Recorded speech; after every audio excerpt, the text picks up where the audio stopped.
Mi mamá, Hijo, ¿por qué se te hacen tan difíciles las matemáticas? mi profe, Para resolver este ejercicio tenemos ¿cuánto es 8 menos 1? Bueno, no sabemos cuánto es esto, ¿verdad? Entonces vamos a decir que esto es X.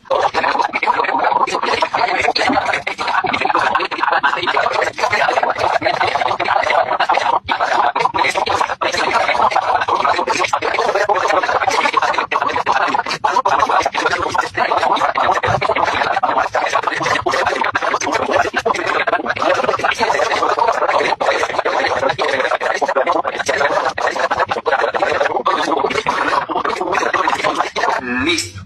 Ya está, miren. Quiere decir entonces que 8 menos 1 es X y ya vimos que X vale 7. Ya está. El resultado entonces de esta operación será 7. Y como pueden darse cuenta, pues complicado no era.